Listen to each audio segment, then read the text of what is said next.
जय हिंद, वंदे मातरम। स्वागत है आप सभी का फ्री एग्जाम जिन यूट्यूब चैनल पर। दोस्तों, अगर आप बिहार सक्षमता परीक्षा 2.0 का एग्जाम देने वाले हैं तो आज की वीडियो आपके एग्जाम की दृष्टि से अति महत्वपूर्ण होगी, जिसमें हमने केवल वही प्रश्न शामिल किया है जिस प्रकार के प्रश्न आपके एग्जाम में पूछे जाते हैं। तो एक एक प्रश्न को आपको पूरे ध्यान से देखना है। निश्चित ही प्रश्न आपके एग्जाम में यहां से देखने को मिलेंगे। तो चलिए सेशन को प्रारंभ करते हैं और पहला शानदार प्रश्न देखते हैं। हिंदी दिवस कब मनाया जाता है? तो हिंदी दिवस 14 सितंबर को मनाया जाता है। प्रश्न पूछा जाता है विश्व हिंदी दिवस कब मनाया जाता है? तो विश्व हिंदी दिवस 10 जनवरी को मनाया जाता है, ध्यान रखिएगा। अगला प्रश्न है, संविधान के किस अनुच्छेद द्वारा हिंदी को राष्ट्र भाषा घोषित किया गया? तो अनुच्छेद 343 इसका राइट आंसर हो जाएगा। ओलंपिक खेलों की एकल स्पर्धा में स्वर्ण पदक जीतने वाले एकमात्र भारतीय कौन है?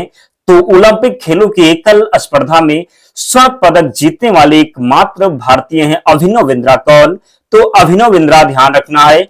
ओलंपिक खेलों का आयोजन कितने वर्षों बाद होता है? 4 वर्ष में होता है ओलंपिक खेलों का आयोजन।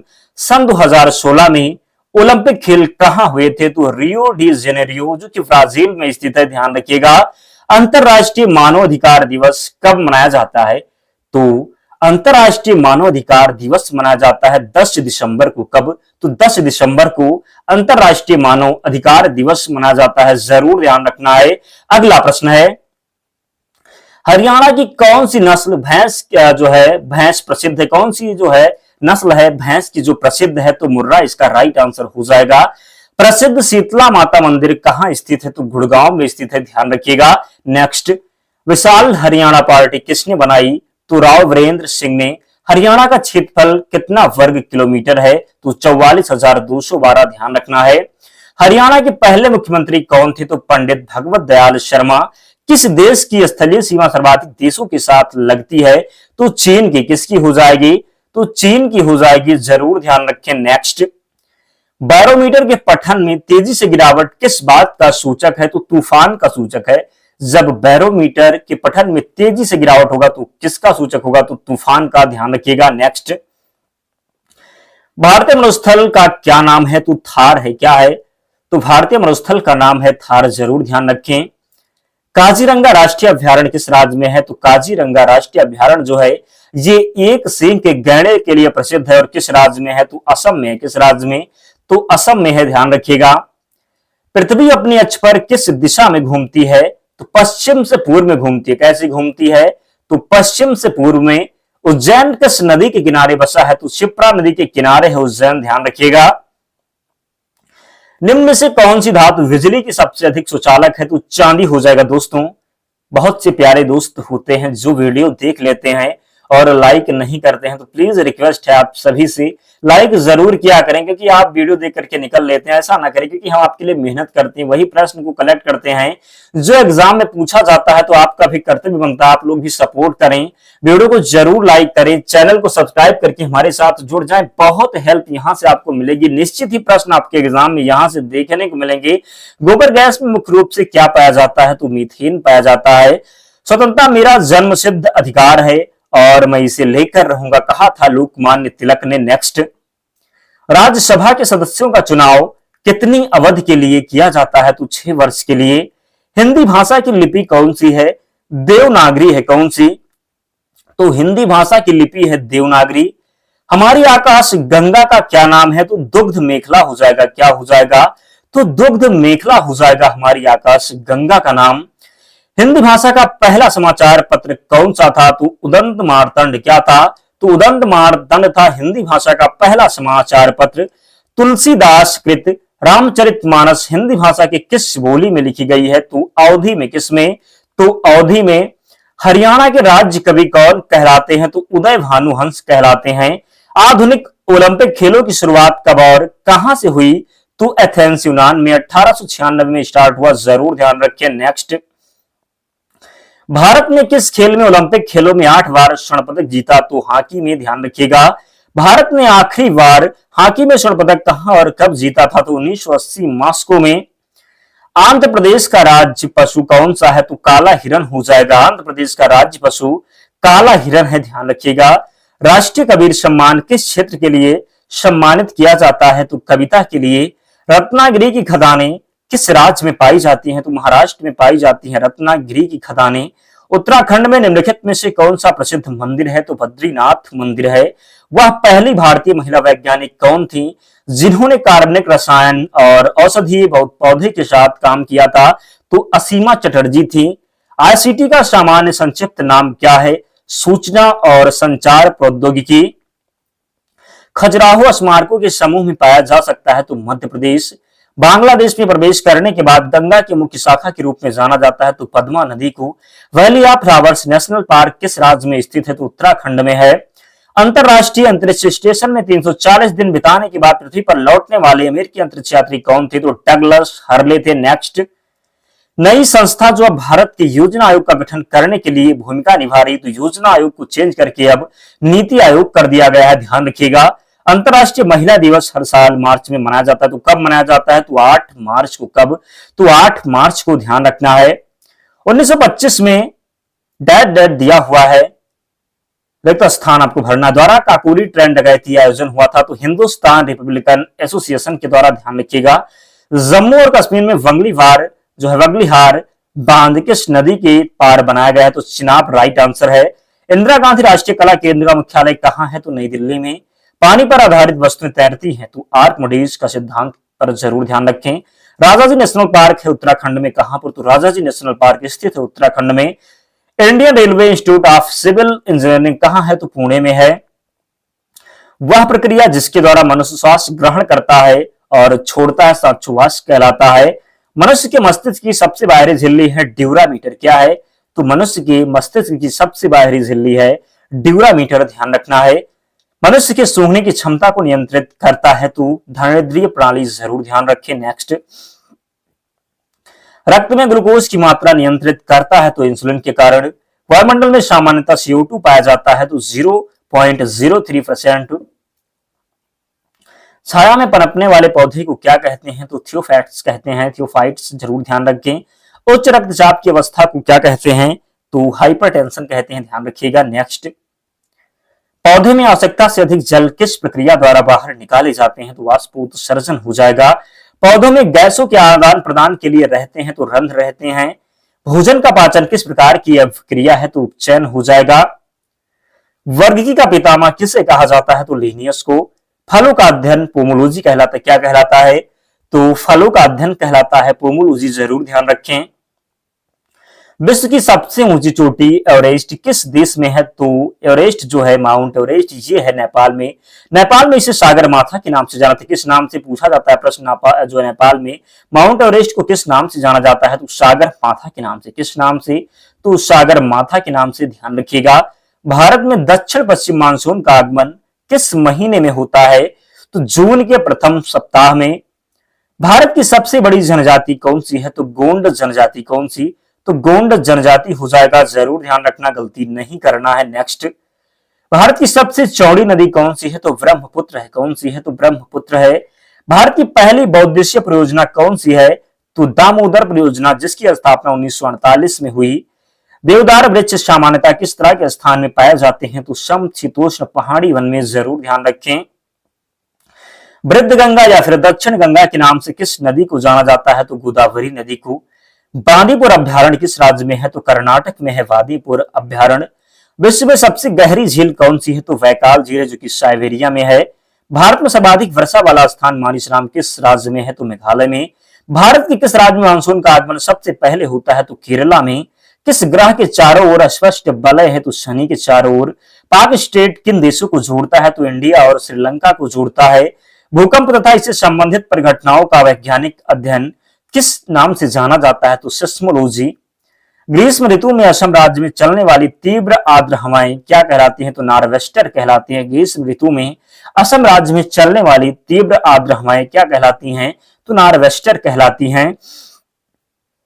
कौन लोहितवादी के उपनाम से प्रसिद्ध हुए? तो गोपाल हरि देशमुख। 1857 के विद्रोह के समय जगदीशपुर में विद्रोहियों का नेतृत्व किसने किया था? कुंवर सिंह ने।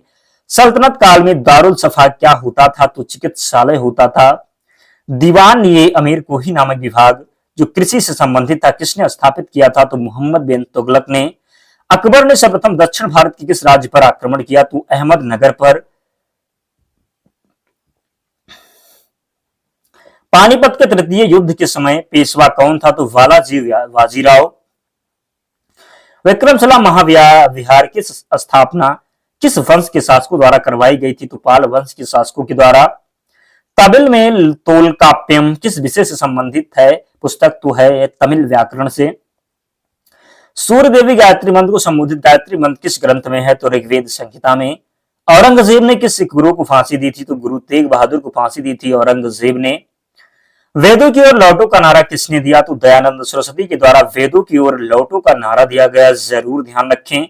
इंकलाब जिंदाबाद का नारा किसने दिया? तो भगत सिंह के द्वारा इंकलाब जिंदाबाद का नारा दिया गया, जरूर ध्यान रखें। तो इंकलाब जिंदाबाद का नारा किसने दिया? तो भगत सिंह ने दिया, जरूर ध्यान रखना। और जिसने भी अब तक वीडियो को लाइक नहीं किया है, आपसे विनम्र निवेदन है वीडियो को जरूर लाइक करें, चैनल को सब्सक्राइब करके हमारे साथ जुड़ जाएंगे। बहुत कम समय में सभी प्रश्नों का रिवीजन करवा दिया जाएगा, हूबहू प्रश्न आपके एग्जाम में मिलेंगे, तो ध्यान रखिएगा, एक एक प्रश्न को पूरे अच्छे तरीके से देखना है। तुम मुझे खून दो मैं तुम्हें आजादी दूंगा का नारा किसने दिया? तो नेताजी सुभाष चंद्र बोस ने। आराम हराम है का नारा किसने दिया? जवाहरलाल नेहरू के द्वारा आराम हराम है का नारा दिया गया। जय जवान जय किसान का नारा किसने दिया? तो लाल बहादुर शास्त्री ने। किसने? तो जय जवान जय किसान का नारा दिया लाल बहादुर शास्त्री ने। मारो फिरंगी को, किसको मारो? तो फिरंगी को मारो किसने कहा था? तो मंगल पांडे ने नारा दिया था मारो फिरंगी को। किसे? तो मारो फिरंगी को। सरफरोशी की तमन्ना अब हमारे दिल में है, देखना है जोर कितना बाजू ये कातिल में है का नारा किसने दिया था? सरफरोशी की तमन्ना अब हमारे दिल में है, देखना है जोर कितना बाजू ये कातिल में है, किसने नारा दिया था? तो राम प्रसाद बिस्मिल ने, जरूर ध्यान रखना है। नेक्स्ट, भारत का नेपोलियन किससे कहा जाता है? समुद्रगुप्त को। किसे? तो समुद्रगुप्त को। सती प्रथा के अंत में सबसे अधिक प्रयास किस समाज सुधारक का रहा? तो राजा राम मोहन राय का रहा। नेक्स्ट, रामकृष्ण मिशन की स्थापना किसने की? तो स्वामी विवेकानंद के द्वारा रामकृष्ण मिशन की स्थापना की गई। महात्मा गांधी का जन्म दिवस किस तिथि को मनाया जाता है? तो 2 अक्टूबर को। महात्मा गांधी का पूरा नाम क्या है? तो मोहनदास करमचंद गांधी। गांधी जी को महात्मा की उपाधि किसने दी थी? रविंद्रनाथ टैगोर ने। माई एक्सपेरिमेंट्स विथ ट्रुथ पुस्तक के लेखक हैं महात्मा गांधी, जरूर ध्यान रखें। भारत का सर्वोच्च नागरिक सम्मान कौन सा है? तो भारत रत्न है। नेक्स्ट, फिल्म के क्षेत्र में दिया जाने वाला सर्वोच्च भारतीय पुरस्कार कौन सा है? तो दादा साहेब फाल्के पुरस्कार। भारत का सर्वोच्च वीरता पदक का नाम बताइए? परमवीर चक्र हो जाएगा। भारत का शेक्सपियर किसे कहा जाता है? कालिदास को। कंप्यूटर का पिता किसे कहा जाता है? तो चार्ल्स बेबेज को। अंतरिक्ष में जाने वाले प्रथम व्यक्ति कौन थे? तो यूरी गागरिन रूस के हो जाएंगे, ध्यान रखिएगा। चंद्रमा पर कदम रखने वाले प्रथम व्यक्ति कौन है? Neil Armstrong. अंतरिक्ष में जाने वाले प्रथम भारतीय राकेश शर्मा। प्रथम भारतीय उपग्रह का नाम क्या है? इसे कब छोड़ा गया? तो आर्यभट्ट सन 1975 में।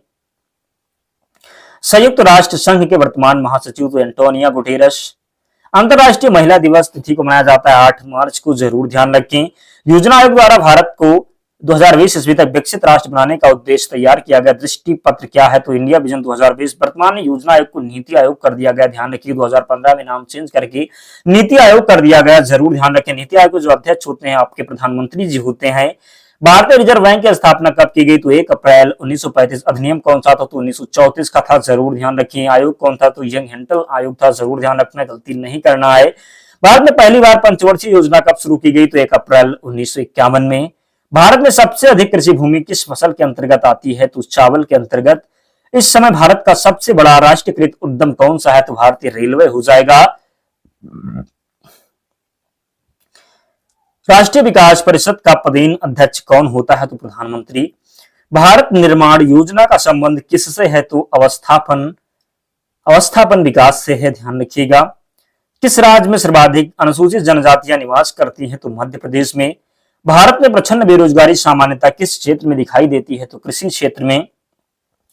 प्रथम पंचवर्षीय योजना के क्षेत्र को सर्वाधिक प्राथमिकता दी गई? तो कृषि क्षेत्र को। अंत्योदय कार्यक्रम का मुख्य उद्देश्य क्या था? तो गरीबों में सबसे अधिक गरीबों की सहायता करना, ध्यान रखिएगा। बुलियन बियर शब्द किसे संबंधित है? तो शेयर बाजार से, जरूर ध्यान रखें। भारतीय अर्थव्यवस्था के उदारीकरण का अग्रदूत किसे कहा जाता है? तो मनमोहन सिंह को। द्वितीय पंचवर्षीय योजना में किस क्षेत्र के विकास पर सर्वाधिक बल दिया गया? तो उद्योग के क्षेत्र पर। पहले में किसको दिया गया था? तो कृषि पर, जरूर ध्यान रखें। भारत के ग्रामीण क्षेत्र में पाई जाने वाली बेरोजगारी का मूल स्वरूप क्या है? तो प्रचंड बेरोजगारी है। अर्थव्यवस्था में मुद्रा के मूल्य और कीमत स्तर के बीच क्या संबंध होता है? तो प्रतिलोम का होता है। भारत की राष्ट्रीय आय में सर्वाधिक योगदान किस क्षेत्र का है? तो विनिर्माण क्षेत्र का है। भारत अंडा के उत्पादन में विश्व में कौन सा स्थान पर है? तो तीसरे स्थान पर है। ग्रामीण क्षेत्रों में गरीबी के आकलन हेतु किस सूचकांक को आधार माना गया? तो कृषि श्रमिकों के उपभोक्ता सूचकांक को। भारत में कर्मचारियों के महंगाई भत्ते निर्धारण करने का आधार क्या है? तो उपभोक्ता मूल्य सूचकांक। बजट घाटा का क्या अर्थ होता है? तो कुल प्राप्तियों कुल खर्च में अंतर। भुगतान संतुलन के विपरीत होने की दिशा में कौन सा कदम स्थिति सुधारने में सहायक होता है? तो अवमूल्यन। पंचवर्षीय योजनाओं के इतिहास में भारत की सर्वाधिक असफल योजना किस योजना को माना जाता है? तो तृतीय योजना। प्रकाश संश्लेषण में पैदा होने वाली ऑक्सीजन का स्रोत क्या है? तो जल हो जाएगा। महात्मा गांधी के जन्म दिवस को किस रूप में मनाया जाता है? तो अंतरराष्ट्रीय अहिंसा दिवस के रूप में। किस रूप में? तो अंतरराष्ट्रीय अहिंसा दिवस के रूप में।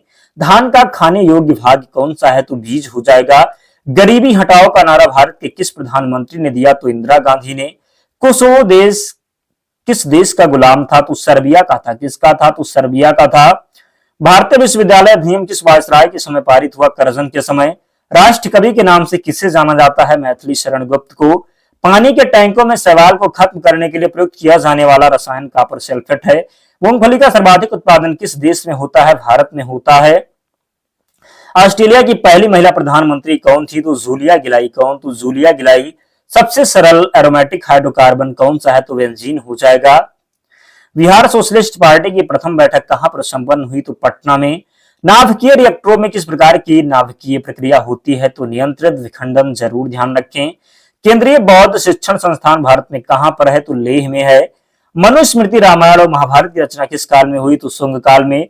जस्ते का निष्करण किस अयस्क से होता है? तो जिंक फ्लैट से। बाल पेन का आविष्कारक कौन है? तो जॉन बॉन्ड। कौन? तो जॉन बॉन्ड। मशहूर गोल्फ खिलाड़ी विजय सिंह किस देश से संबंधित है? तो फिजी से संबंधित हैं। राज्य के उच्च न्यायालय के मुख्य न्यायाधीश की नियुक्ति कौन करता है? तो राष्ट्रपति के द्वारा। जरूर ध्यान रखना है। नेक्स्ट, संघ लोक सेवा आयोग का व्यय किस पर भारित है? तो भारत की संचित निधि पर। वह एंजाइम जो वसा अम्ल तथा ग्लिसरॉल में बदल जाता है तो लाइपेज हो जाएगा।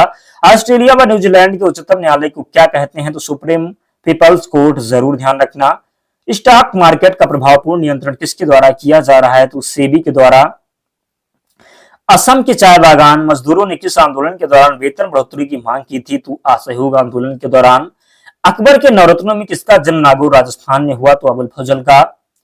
किस फसल के लिए तना काट प्रवर्धन प्रयुक्त होता है? तो गन्ना के लिए। राजपूत काल कब से कब तक माना जाता है? तो 6ठी सदी से 12वीं सदी तक। जरूर ध्यान रखिएगा।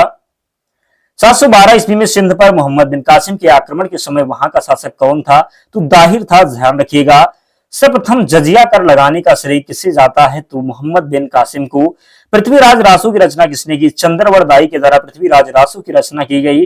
प्रसिद्ध दिलवाड़ा जैन मंदिर कहाँ स्थित है? तो माउंट आबू पर। खजुराहो में स्थित मंदिर का निर्माण किसने कराया? तो चंदेल शासकों ने। किसने? तो चंदेल शासकों ने। ध्यान रखिएगा। विजय स्तंभ कहाँ स्थित है? तो चित्तौड़गढ़ में। महमूद गजनवी ने भारत पर कितनी बार आक्रमण किया? 17 बार। महमूद गजनवी का प्रसिद्ध आक्रमण कौन सा था? तो सोमनाथ मंदिर पर आक्रमण। महमूद गजनवी ने गुजरात के प्रसिद्ध सोमनाथ मंदिर को कब लूटा? तो 1025 से 26 में। ध्यान रखिएगा। सोमनाथ मंदिर पर मोहम्मद गजनवी के आक्रमण के समय गुजरात का शासक कौन था? तो भीम देव था। किस नाटक के कुछ अंश 2.5 दिन का झोपड़ा नामक मस्जिद पर लिखे हैं? तो हरिकेले। रानी पद्मिनी का नाम खिलजी की चित्तौड़ विजय से जोड़ा जाता है। रानी पद्मिनी जो थी ये किसकी पत्नी थी? तो रानी पद्मिनी थी ये राणा रतन सिंह की पत्नी थी। किसकी थी? तो राणा रतन सिंह की। विक्रमशिला विश्वविद्यालय की स्थापना किसने की? तो धर्मपाल ने। गीत गोविंद किसने लिखी है? तो जयदेव के द्वारा। किसके द्वारा? तो जयदेव के द्वारा गीत गोविंद लिखा गया है। ध्यान रखिएगा। जयदेव किसकी सभा को अलंकृत किया करते थे? तो लक्ष्मण सेन की सभा को। किसकी सभा को? तो जयदेव किसकी सभा को अलंकृत करते थे? तो लक्ष्मण सेन इसका सही उत्तर हो जाएगा।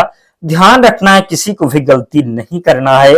भारत पर सर्वप्रथम अरब आक्रमण किसने किया? तो मोहम्मद बिन कासिम ने। जगन्नाथ मंदिर किस राज्य में है? तो उड़ीसा में है जगन्नाथ मंदिर। कोणार्क में स्थित सूर्यदेव मंदिर के संस्थापक कौन थे? तो नरसिंह। जरूर ध्यान रखें। ब्लैक पैगोडा कहाँ स्थित है? कोणार्क में। कहां पर? तो कोणार्क में। अलवर के संस्थापक कौन है? तो अजय पाल। कौन हो जाएंगे? तो अजय पाल। किस शासक के दरबार में जैन आचार्य हेमचंद को संरक्षण मिला? तो जय सिंह। जरूर ध्यान रखें। चंदावर का युद्ध किस किसके मध्य हुआ? तो जयचंद और मोहम्मद गौरी के बीच मध्य हुआ चंदावर का युद्ध। ध्यान रखिएगा। लिंगराज मंदिर कहां स्थित है? तो भुवनेश्वर में। हैदराबाद किस नदी पर बसा है? तो मूसी नदी पर बसा है हैदराबाद। विश्व में चांदी का सबसे बड़ा उत्पादक देश कौन सा है? मैक्सिको हो जाएगा। क्षेत्रफल के अनुसार विश्व का सबसे छोटा देश वेटिकन सिटी है। सुएज नहर किन दो सागरों को जोड़ती है? तो भूमध्य सागर और लाल सागर को। पनामा नहर किन दो महासागरों को जोड़ती है? तो प्रशांत महासागर और उत्तरी अटलांटिक महासागर को। ध्यान रखिएगा। भारत के संघीय क्षेत्र दादर और नगर हवेली की राजधानी कौन सी है? तो सिलवासा। क्षेत्रफल की दृष्टि से भारत का सबसे बड़ा राज्य कौन सा है? राजस्थान हो जाएगा।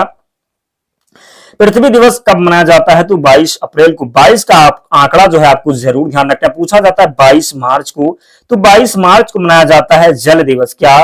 तो जल दिवस 22 अप्रैल को पृथ्वी दिवस। और बात करेंगे 22 मई की, तो 22 मई को मनाया जाता है क्या? तो जैव विविधता दिवस। जरूर ध्यान रखिएगा। तो 22 का आंकड़ा आपको ध्यान रखना है। 22 मार्च जल दिवस, 22 मई की बात करेंगे तो क्या हो जाएगा? जैव विविधता दिवस। और 22 अप्रैल पृथ्वी दिवस। फूलों की घाटी किस राज्य में है? तो उत्तराखंड में। शांत घाटी कहां पर है? तो केरल में। योजना आयोग का प्रथम अध्यक्ष कौन होता है? तो योजना आयोग के जो है अध्यक्ष होते हैं प्रधानमंत्री। वर्तमान में जो है योजना आयोग को नीति आयोग कर दिया गया, तो नीति आयोग के भी अध्यक्ष प्रधानमंत्री जी ही होते हैं। आईने अकबरी का लेखक कौन था? तो अबुल फजल थे। कौन? तो अबुल फजल। होपमैन कप किस खेल से संबंधित है? तो होपमैन कप जो है ये टेनिस से। किससे? तो टेनिस से। देश बंधु के नाम से जाने जाते हैं चित्तरंजन दास। अगला प्रश्न है, अशोक चक्र में कितनी तीलियां होती हैं? तो 24। भारत में सबसे पहली फिल्म कौन सी है? राजा हरिश्चंद्र। सबसे छोटी हड्डी कौन सी है? तो सबसे छोटी हड्डी जो है ये स्टेपीज है। क्या है? तो स्टेपीज की बात करेंगे तो सबसे छोटी हड्डी है कहां पर पाई जाती है? तो स्टेपीज जो है ये कान में पाई जाती है। सबसे बड़ी हड्डी कौन सी है? तो फीमर जो है ये जांघ की हड्डी है, सबसे बड़ी हड्डी है। मानव शरीर में कितनी पेशियां हैं? तो 639। कितनी? तो 639। लाल रक्त कणिका WBC का जो है जीवन काल कितना होता है? तो 120 दिन। जंग लगने से बचाने के लिए लोहे पर जस्ते की व्रत चढ़ाने की क्रिया को क्या कहते हैं? तो जस्तीकरण, गैल्वेनीकरण या फिर गैल्वेनाइजेशन। जरूर ध्यान रखिएगा। मानव शरीर की सबसे बड़ी ग्रंथि का नाम क्या है? तो यकृत हो जाएगा। भारत का प्रथम तेल शोधन संयंत्र कहां पर स्थित है? तो डिगबोई, जो कि असम में स्थित है। ध्यान रखिएगा। हैदराबाद में चार मीनार का निर्माण किसने करवाया? तो कुतुब शाह ने। प्रधानमंत्री बनने के लिए न्यूनतम आयु कितनी होनी चाहिए? तो 25 साल। और राष्ट्रपति बनने के लिए अगर पूछ लिया जाए तो 35 वर्ष। प्रधानमंत्री बनने के लिए 30 वर्ष, राष्ट्रपति बनने के लिए 35 वर्ष, लोकसभा का सदस्य बनने के लिए 25 वर्ष, राज्यसभा का 30 वर्ष, और पंचायत का जो है सदस्य बनने के लिए कितना हो जाएगा? तो ग्राम पंचायत का जब तो उसका हो जाएगा कितना? तो 21 वर्ष। ध्यान रखिएगा। संसदीय शासन प्रणाली सबसे पहले किस देश में लागू हुई? ब्रिटेन में। भारत के प्रधानमंत्री की नियुक्ति कौन करता है? राष्ट्रपति के द्वारा भारतीय प्रधानमंत्री की नियुक्ति की जाती है। योजना आयोग का अध्यक्ष कौन होता है? प्रधानमंत्री जी होते हैं। संघीय मंत्रिमंडल की बैठक का सभापति कौन करता है? तो प्रधानमंत्री। प्रधानमंत्री का कार्यकाल कितने वर्ष का होता है? तो 5 साल का कार्यकाल होता है प्रधानमंत्री का। प्रधानमंत्री पद से त्यागपत्र देने वाले भारत के पहले प्रधानमंत्री कौन थे? तो मोरारजी देसाई। सबसे अधिक समय तक प्रधानमंत्री रहने वाले कौन थे? जवाहरलाल नेहरू। भारतीय संविधान के अनुसार तथ्यात्मक संप्रभुता किस व्यक्ति में निहित होती है? तो प्रधानमंत्री में निहित होती है। ध्यान रखिएगा। भारत के पहले प्रधानमंत्री कौन थे? जवाहरलाल नेहरू। कितने प्रधानमंत्रियों की मौत अपने पद पर रहते हुए हुई है? तो 3 प्रधानमंत्रियों की। प्रधानमंत्री को पद की शपथ कौन दिलाता है? तो राष्ट्रपति के द्वारा। ध्यान रखिएगा। कौन प्रधानमंत्री जिसने एक बार अपने पद से हटने के बाद दोबारा पद संभाला? तो इंदिरा गांधी। जवाहरलाल नेहरू के बाद भारत के प्रधानमंत्री कौन थे? तो गुलजारी लाल नंदा। संसदीय शासन प्रणाली में वास्तविक कार्यपालिका की शक्ति किसके पास होती है? तो प्रधानमंत्री के पास। सबसे कम आयु में प्रधानमंत्री कौन बने थे? राजीव गांधी। लोकसभा में बहुमत दल का नेता कौन होता है? तो प्रधानमंत्री जी होते हैं लोकसभा में बहुमत दल का नेता। कौन से प्रधानमंत्री की नियुक्ति के वक्त किसी सदन में सदस्य नहीं थे? तो HD देवगौड़ा। किस प्रधानमंत्री ने एक भी दिन संसद नहीं गए? तो प्रधानमंत्री थे चौधरी चरण सिंह। यथार्थ कार्यपालिका की शक्ति सत्ता किसमें निहित होती है? तो मंत्रिपरिषद में। दोस्तों इतने प्रश्न में लिए थे, ये प्रश्न बार बार एग्जाम में रिपीट हुए हैं, तो सभी प्रश्नों को आप रट लेना और पीडीएफ के लिए टेलीग्राम चैनल से जुड़ जाना। लिंक डिस्क्रिप्शन बॉक्स में, या आप टेलीग्राम पर जाएंगे, वहां पर आपको क्या सर्च करना है, तो फ्री एग्जाम जोन सर्च करना है, आपको चैनल मिल जाएगा, आप लोग ज्वाइन हो जाना, वहां पर आपको सारी पीडीएफ मिल जाएगी। तो मिलते हैं नेक्स्ट वीडियो में, तब तक पढ़ते रहिए, ध्यान रखिए अपना, स्वस्थ और सुरक्षित रहिए। जय हिंद।